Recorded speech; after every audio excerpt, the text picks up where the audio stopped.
Hello students, welcome to MSc first year. This is our subject CHI 130, that is molecular symmetry. This is our first lecture in molecular symmetry. I am Sane Bibi and our first topic is VSEPR. But before that we will discuss about syllabus. So what is syllabus for 130? CHI 130, that is section 1 inorganic chemistry molecular symmetry, and section second is main group elements, but our topic is molecular symmetry. Okay, so this is section 1. So syllabus for this molecular symmetry is as you can see that syllabus on the screen. So it is molecular symmetry and symmetry groups. In this first chapter it requires 10 lecture. So symmetry elements, operations, planes, reflections, inversion centers, etc. all points are there. Then rotation, axis, improper axis, different types of axis or symmetry elements, then optical isomerism, symmetry point groups, and then classification of molecular point group, etc. Then definition, properties of groups, groups multiplication table, that is GMT, and some examples of groups and subgroups and classes of that groups. So first chapter contains all that things. Then second chapter is representation of group. So in this chapter there is some mathematical part, that is matrix representation, matrices, that matrix rotation for geometric transformation, and the great orthogonality theorem and its consequences. Then character tables for different groups. It is also mathematical part, but this part is omitted for this year.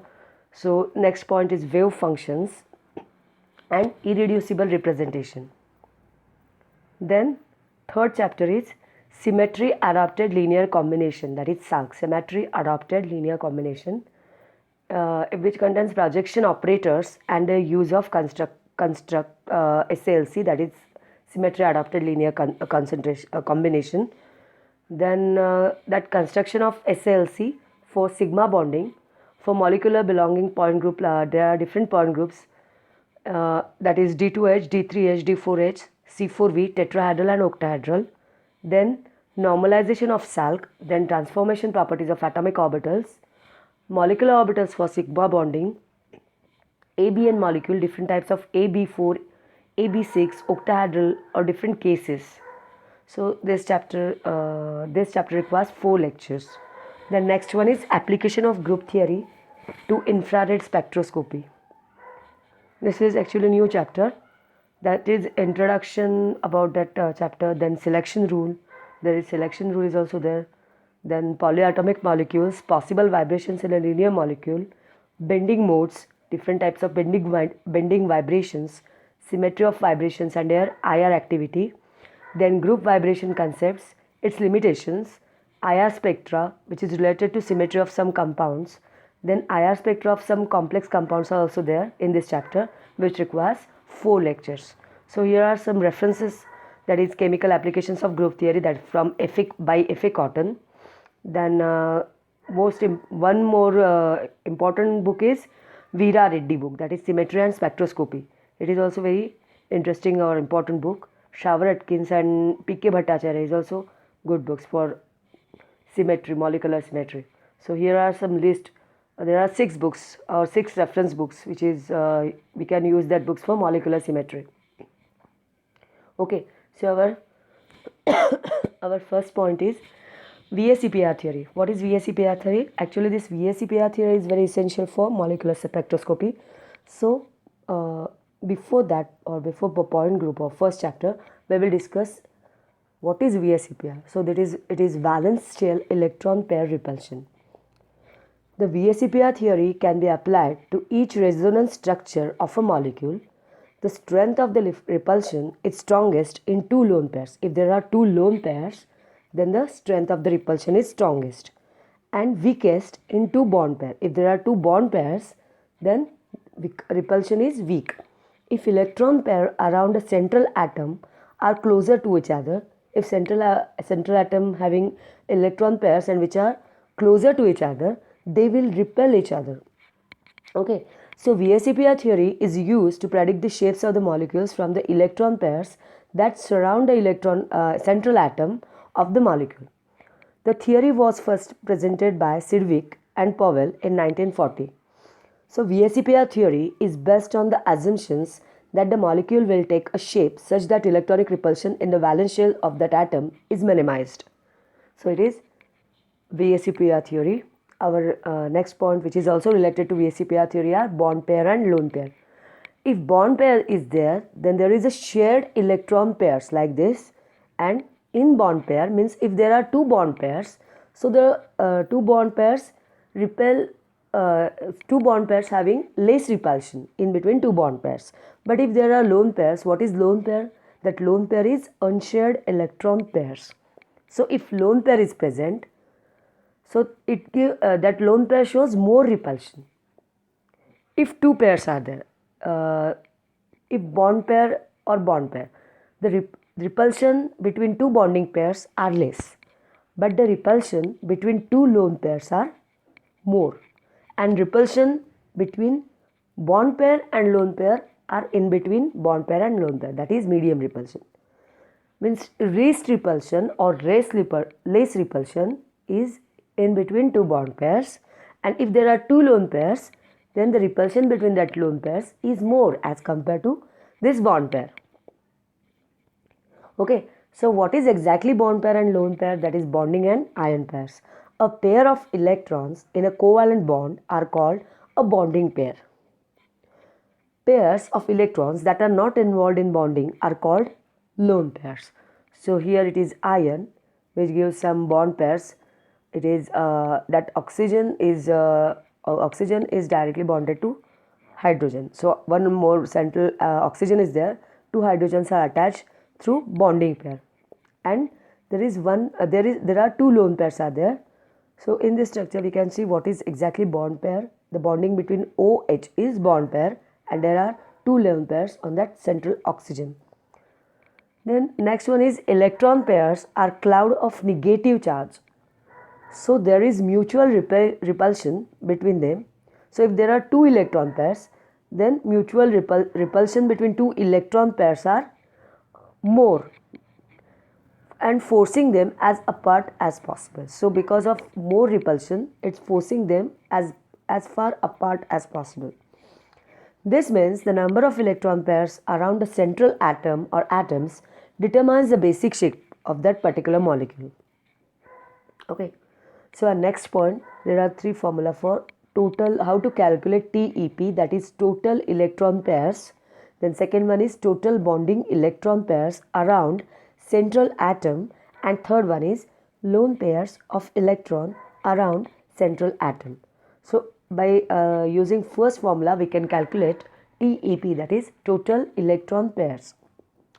Total electron pairs requires valence electrons of atom if the central atom, or the valence electron of that atom, plus n. N is bonding electron pairs.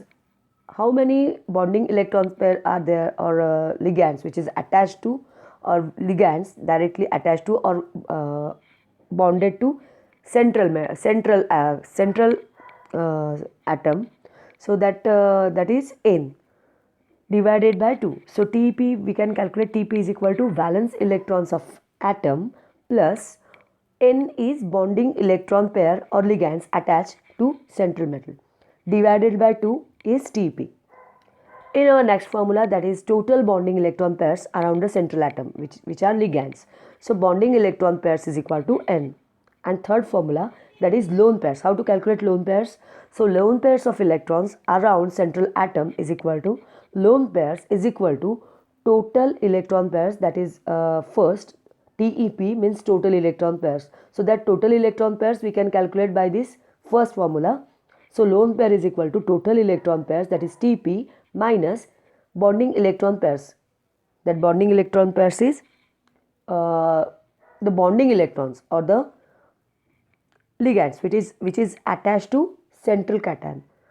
So lone pair is equal to total electron pairs minus bonding electron pairs. Here it is table of the molecular geometry and examples of certain compounds. So according to VSEPR theory, there is a specific geometry for lone pairs and bonding pairs. So in this table we can see electron or groups and lone pairs or bonds, then geometry and example. If zero lone pair is there and two bond pairs is there, then that structure is linear. For example, BeCl2. In BeCl2, there are zero lone pair and two bond pairs. If three bonded pairs or bonding pairs are there, then that structure is trigonal planar. If in that molecule there are two bond pairs but one lone pair, then that structure is, or the geometry of that molecule is bent. For example, SO2. Then in next case, there are electron groups, that is 4. If there are 4 bonding pair, then that structure must be tetrahedral. Example, CH4. If there are 3 bonding pair and 1 lone pair, then that structure must be trigonal pyramidal, like ammonia-like structure, pyramidal structure. So that is NH3. Then next one is there are 2 bonding pairs and 2 lone pairs. That structure must be bend shape. It is bend shape like H2O molecule. Then next one is 5 electron group. So in that group, if there are 5 bonding pairs but lone pair is 0, then that structure is trigonal bipyramidal. That and example for that structure is PCl5. Then next is if there are 4 bonding pairs and 1 lone pair, then the geometry of that molecule is seesaw-like. Okay, so it is seesaw-like molecule. For example, SF4. And if there are 3 bonding pair but 2 lone pairs, then geometry is T-shaped. That is ClF3. That T-shaped and seesaw molecules are important, or in very important in syllabus or in NATE set exams also.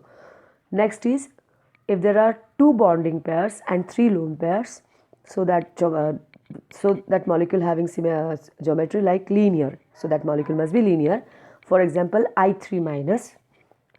In 6 electron groups, there are 6 bonding pairs but 0 lone pair. So that structure must be octahedral, or geometry of that molecule must be octahedral. For example, SF6 molecule. If there are 5 bonding pairs and 1 lone pair, then that structure is square pyramidal. In square pyramidal molecule, 4 atoms or 4 bonds are like a pyramid shape and one is upside. So that is square pyramidal, that is SbCl5 2 minus. Then next is there are 4 bonding pairs and 2 lone pairs. That structure must be square planar. In that structure, square planar, there are 4 bonds at the 4 corners of that square, and one is upside and second one lone pair is upside and second lone pair is downside. So there are 2 lone pairs and 4 bonds or 4 bonding pairs at the corner of that square. So that structure is XeF4. Okay. In this diagram, we can see lone pairs count for arranging electrons but not for naming geometry. Examples, ammonia, that is NH3. It is well-known example. So in NH3, we can calculate lone pairs and bonding pairs by using formula. So in this is tetrahedral structure and there is 1 lone pair and 3 bonding pair. So how can calculate lone pair and bonding pair? By using this formula. As we see in this formula, here it is formula. So we have to first calculate TP, that is total electron pairs. So in case of ammonia, there is NH3 structure. So in nitrogen, how many valence electrons are there? There are 1s2, 2s2 and 2p3. So 3 plus 2 is equal to 5 valence electrons are there.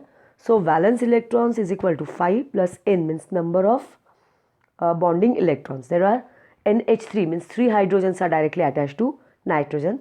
That's why valence electrons of nitrogen is 5 plus n is equal to 3. 3 hydrogens are there. So 5 plus 3, 8. And 8 divided by 2 is equal to 4. So Tp for ammonia is 4. So we have to calculate what is lone pair of electron. So lone pair of electron required, that formula required Tp, that is 4. So lone pairs is equal to 4 minus bonding electrons pairs. So bonding electron pairs, there are 3 nitrogen. So there are 3 bonding pairs. So total electron pairs in nitrogen are 4 and bonding electron pairs are three hydrogens are there, that's why not nitrogen, sorry, one nitrogen, central nitrogen attached to three hydrogen, that's why there are three bonding electron pairs. So by using this formula number 3, lone pairs is equal to Tep is 4 minus 3 is equal to 1. So one lone pair must be there in nitrogen. By using this formula we can calculate the lone pair on nitrogen. So here in this structure we can see shape or geometry of nitrogen. In this nitrogen it is actually tetrahedral, but there are three bonding pairs in between hydrogen and nitrogen. So hydrogen and nitrogen attached to three bonding pairs, but one lone pair is upper side, so that is lone pair, that is not bonding pair. That is why that structure is not proper tetrahedral structure, it is distorted. So this is distorted tetrahedral structure, and according to VSEPR theory there is one lone pair and three bonding pair, that's why it is TD like structure. As we seen in this our second in this our chart, there is four bonds, but in this case 4 electron group. In this case there are 3 bonding pair and 1 lone pair. That structure is trigonal pyramidal. Example is ammonia.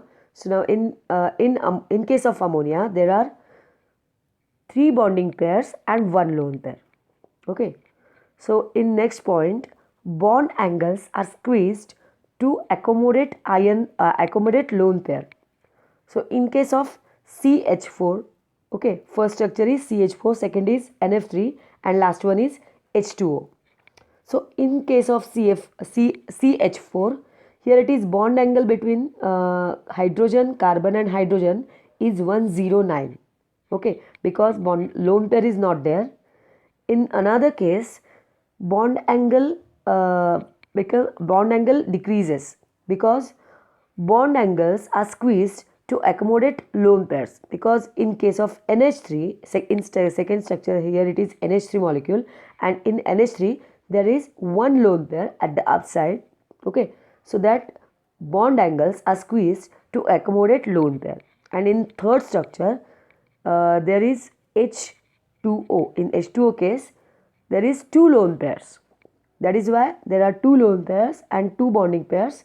So bond angle is HOH, bond angle is 104. So that this H2O structure having small bond angle as compared to NH3, and NH2 having smaller bond angle but large bond angle as compared to oxygen, and small bond angle as compared to CH4.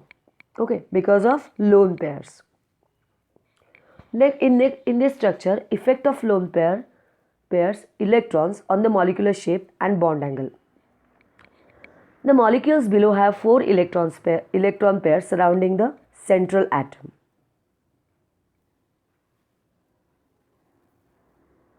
Okay, in this structure there are 3 molecules. First one is methane, second one is ammonia and third one is water. First molecule is methane molecule. Now we can calculate the lone pairs in these 3 molecules. So we can use a formula, first formula, that is TEP.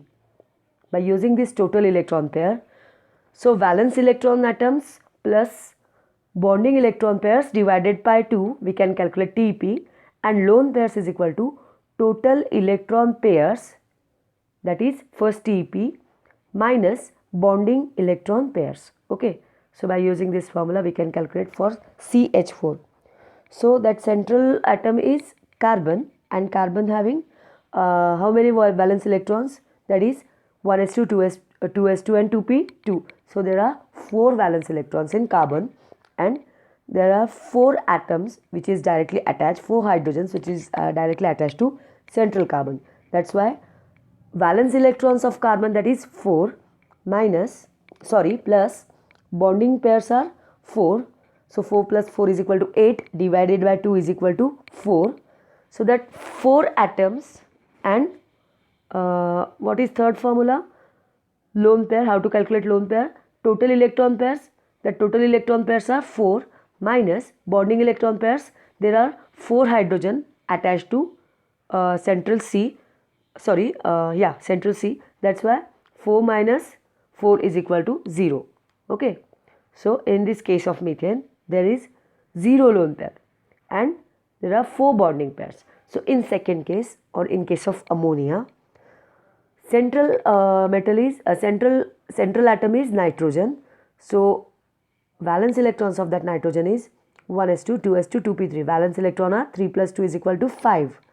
So 5 valence electron minus 3 bonding pairs. So 3 bonding pairs, 3n means 5 plus 3 is 8 divided by 2 is equal to 4. So 4 minus 3 bonding pairs or 3 bonds. Okay. So 4 minus 3 is equal to 1. That is why this ammonia molecule contains 1 lone pair, and there are, we can see 3 hydrogens are attached, which gives bonding pair.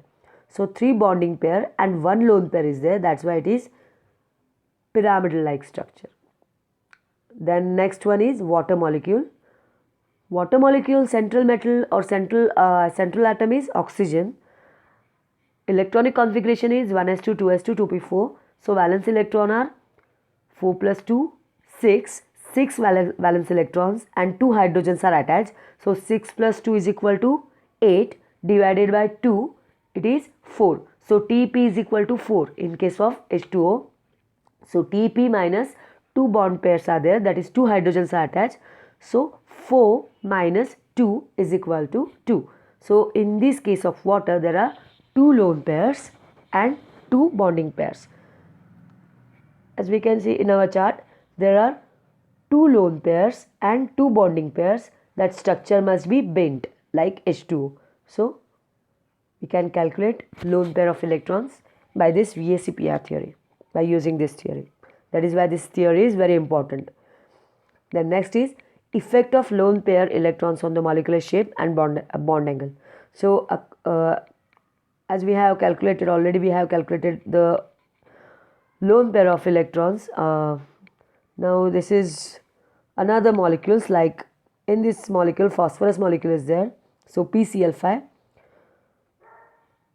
So in this case phosphorus molecule is central phosphorus PCl5 molecule. There is a central atom is phosphorus.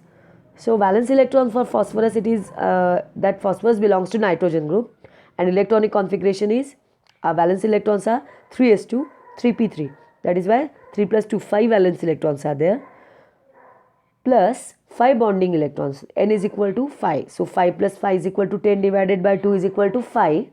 And so Tp, that is total electron pairs, are 5 minus bonding electron pairs. Bonding electron pairs are also 5. There are 5 chloride which is attached to phosphorus. That is 5 minus 5 is equal to 0. That's why lone pair is equal to 0 in case of PCl5. In second case, there is central atom is sulfur and molecule is SF4. If central atom is sulfur, so in case of sulfur tetrafluoride, lone pairs valence electrons of sulfur is 3s2, 3p4, that is 6. So 6 minus 4 bonds which is formed by that sulfur and fluorine. So 6 plus 4 is equal to 10. So 10 divided by 2 is equal to 5. And now Tp is equal to 5. So 5 minus bonding pair. So 5 minus, there are 4 fluorines are attached to sulfur, that is 5 minus 4 is equal to 1. So here in this structure we can see only one lone pair is there. So sulfur tetrafluoride shows one lone pair. According to this formula, we can calculate lone pairs of this chlorine trifluoride and xenon difluoride. So in chlorine trifluoride there are 3 bond pairs and 2 lone pairs, and in xenon difluoride there are 2 bond pairs. So in this chart we can see how many lone pairs are there and the structure or the bond angle between central metal and lone bonding pairs, or what is the effect of lone pairs on structure or geometry of that molecule. we can see the effect of lone pairs on that geometry of that molecule in this chart. So here it is chart which shows 0 lone pairs. There are 2 bonding pairs. This vertical numbers, that is 2, 3, 4, 5, 6 are bond pairs or different bonding pairs. And if that structure shows of the molecule shows 2 bonding pairs and 0 lone pairs, then that molecule is linear. If that shows 3 bonding pair but 0 lone pair, then that molecule is trigonal planar. And if that molecule shows 3 bonding pair but 1 lone pair, so that molecule is bend shape. So in this case we can see the geometry or the effect of lone pair on the geometry of molecule. Okay, so this is also one chart which shows effect of lone pair on that molecule or the geometry of the molecule or the distance or the repulsion. It is linear molecule having 180 degree. Then second one is a trigonal planar molecule. That in that trigonal planar molecule, electron pairs or bonding pairs are 3 but lone pairs are 0. In another one here it is bent or angular molecule. So in the angular molecule, the bonding pairs are 3 and lone pair is 1. In next case 4, if there are 4 bonding pairs and 4 bonding pairs, in first column is 0 lone pair, second is 1, then third is 2 lone pair. So in case of this tetrahedral structure, there are 4 bonding pair and 0 lone pair, and bond angle between XCX is 109. In another case there are 4 bonding pairs and 1 lone pair, so that structure must be trigonal pyramidal. If there are 4 bonding pairs and 2 lone pairs, the structure is bent or angular. So like this we can see the chart and what is the effect of lone pair on the geometry of the molecule.